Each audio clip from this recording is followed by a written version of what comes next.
یہ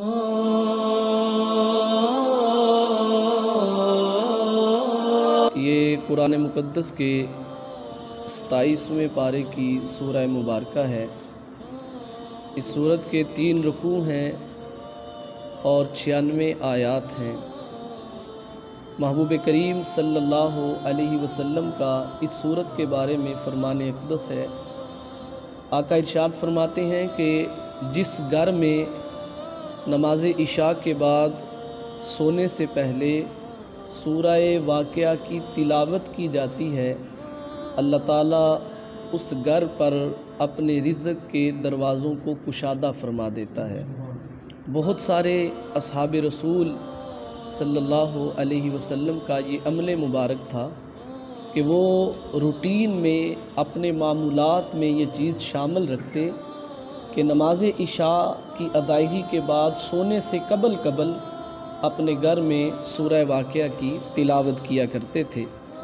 اور اسی طرح رسول پاک صلی اللہ علیہ وسلم کا فرمان اقدس ہے۔ ایک آدمی آقا کی بارگاہ میں حاضر خدمت ہوا، اللہ کے پیارے حبیب فقر و فاقہ ہے، عیال دار ہوں، لیکن اسباب روزگار کم ہیں، تو کوئی ایسا نسخہ بتائیں کہ اللہ تعالیٰ رزق کے دروازے کشادہ کر دے۔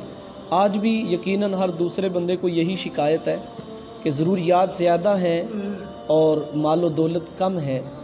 تو آقا علیہ السلام نے اس صحابی کو جو نسخہ ارشاد فرمایا وہ ذہن میں رکھیے۔ ایک تو سورہ واقعہ کے حوالے سے، اور دوسرا آقا علیہ السلام نے فرمایا کہ تم ایسے کیا کرو کہ جب بھی اپنے گھر میں داخل ہوا کرو تو اپنے گھر والوں کو اونچی آواز سے سلام کہا کرو، السلام علیکم ورحمۃ اللہ وبرکاتہ۔ جب بھی اپنے گھر میں داخل ہو تو اپنے گھر والوں کو سلام کیا کرو، اور اگر کبھی ایسا ہو کہ گھر میں کوئی موجود نہ ہو تو اس وقت پھر گھر والوں کو تو سلام ہو نہیں سکتا چونکہ گھر میں کوئی ہے نہیں، تو آقا نے فرمایا پھر گنبد خضرا کی طرف منہ کر کے مجھ پہ درود و سلام پڑھا کرو، اور فرمایا 3 دفعہ سورہ اخلاص کی تلاوت کیا کرو، قل هو اللہ احد اللہ الصمد لم یلد ولم یولد ولم یکن لہ کفوا احد۔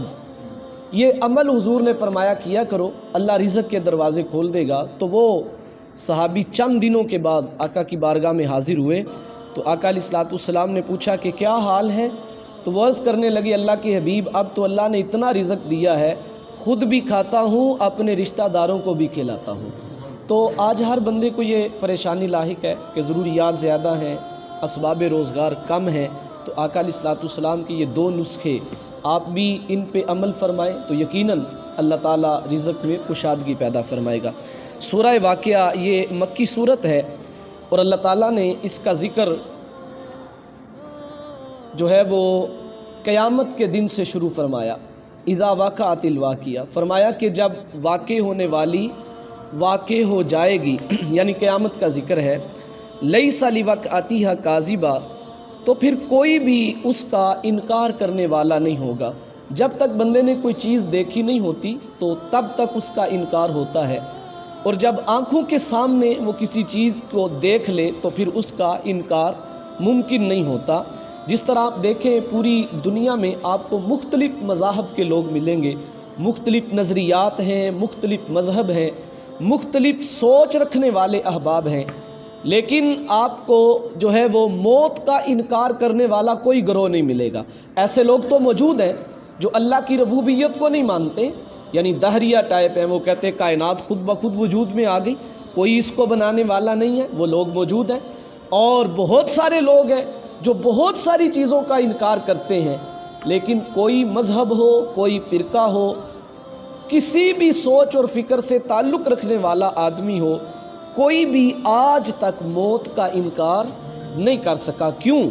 اس لیے کہ کوئی کسی مذہب کو مانتا ہو یا نہ مانتا ہو، لیکن یہ بات اسے پتہ ہے کہ میرے ماں باپ میرے سامنے چلے گئے تو ایک دن میں نے بھی اس دنیا سے جانا ہے۔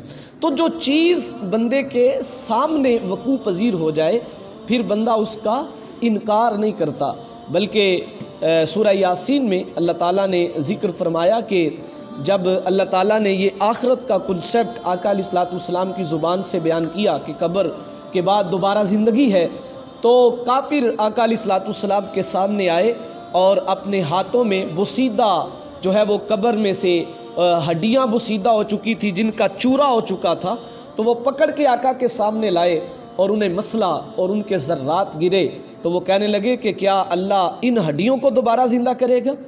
کیا ان میں اللہ دوبارہ زندگی دے گا؟ تو اللہ تعالیٰ نے ارشاد فرمایا ہاں وہ رب ان ہڈیوں کو زندہ کرے گا جس نے تب زندگی دی تھی جب ہڈیاں بھی موجود نہیں تھی۔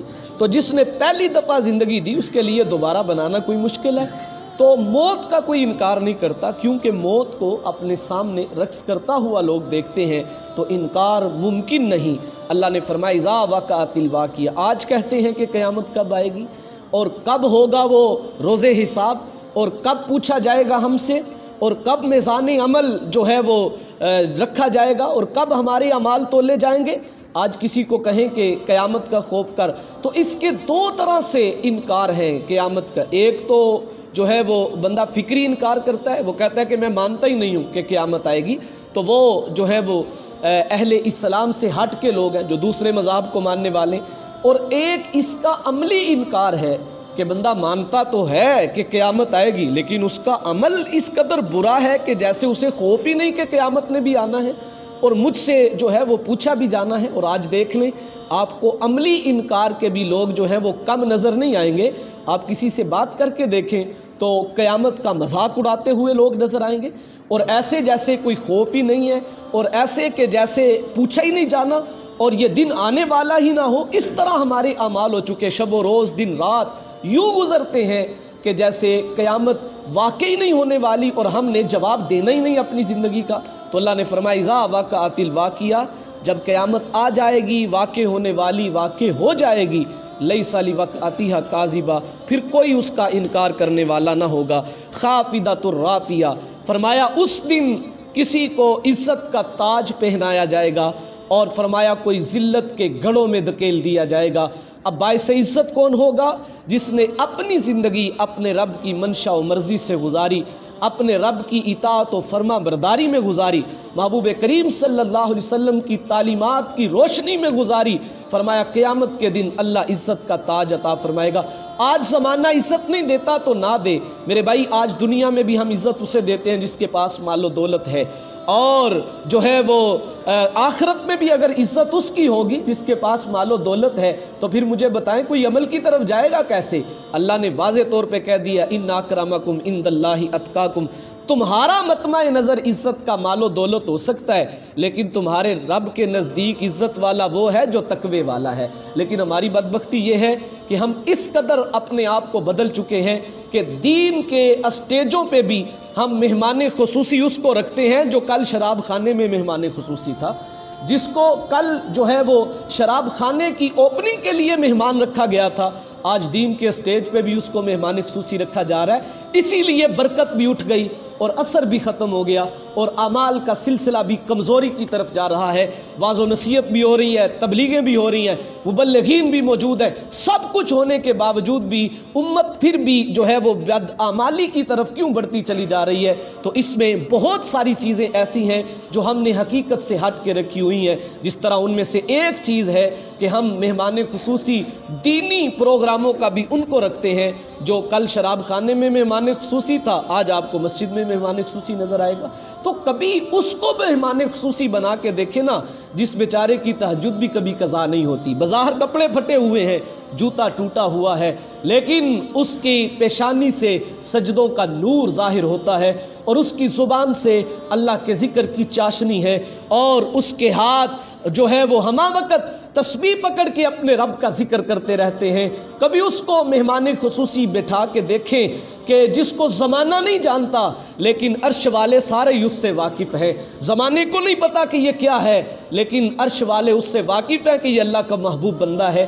کبھی اسے دین کے حلقوں میں مہمان خصوصی کی نشست پہ بٹھا کے دیکھیں کہ اللہ کی کیسی رحمتیں اور برکتیں اترتی ہیں، اور کس طرح جو ہے وہ عمل کا جذبہ اللہ تعالیٰ پیدا فرماتا ہے۔ تو فرمایا خافضۃ الرافعہ، بعض عزت والے ہوں گے اس دن عزت کی مسند پہ بٹھایا جائے گا، اور بعض وہ ہوں گے جنہیں ذلت کی گہرائیوں میں دھکیل دیا جائے گا۔ آقا علیہ الصلوۃ والسلام کا فرمان ہے کہ اللہ قیامت کے دن دو اشخاص کو لائے گا۔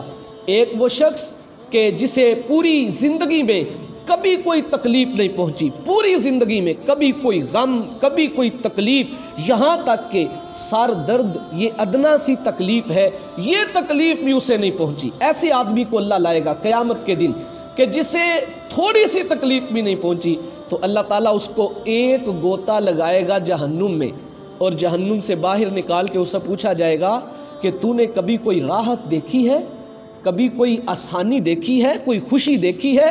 تو وہ جہنم کے ایک گوتے سے کہے گا نہیں، میری تو زندگی ہی غموں میں گزری ہے، میں نے تو کبھی کوئی خوشی دیکھی ہی نہیں، کبھی کوئی راحت دیکھی ہی نہیں۔ پھر اللہ ایک ایسے شخص کو لائے گا جس نے زندگی بھر غم دیکھے، پریشانیاں دیکھی، جس نے زندگی بھر آفات و بلیات مصیبتوں سے لڑتے ہوئے زندگی گزار دی، بچے تھے، عیال دار تھا، صبح نکلتا تھا، اپنی بوڑھی کمر پہ بوریاں لاد کے مزدوری کر کے رات کو گھر آتا تھا، جو کماتا رات کو کھا لیتا، اور بعض دفعہ فاقے سے گزر ہوا کرتا تھا۔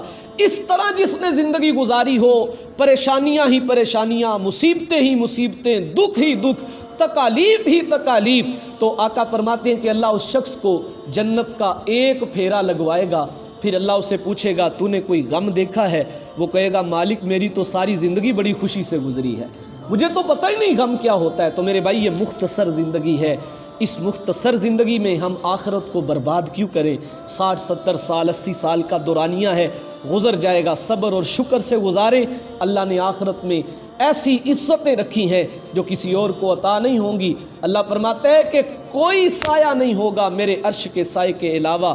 فرمایا اس عرش کے سائے میں اللہ اس بندے کو کھڑا کرے گا جس کے عیال دار تھا، اسباب روزگار کم تھے، لیکن پھر بھی اپنے اولاد کے پیٹ میں اس نے حرام کا لقمہ نہیں جانے دیا، صبر شکر کر کے اپنی زندگی کو گزارا، حلال کمایا اور طیب کما کے اولاد کو دیا۔ یہ دنیا کے زاویے ہیں کہ عزت اس کی جس کے پاس بنگلہ ہے، گاڑی ہے، جس کے پاس اقتدار ہے۔ آخرت کے زاویے یہ نہیں ہے، آخرت کے زاویے کیا ہیں؟ عزت اس کی ہے جس کے پاس تقوی ہے، طہارت ہے، جس کا باطن مضبوط ہے۔ اللہ تعالی ہم سب کو تقوی و طہارت کی دولت عطا فرمائے۔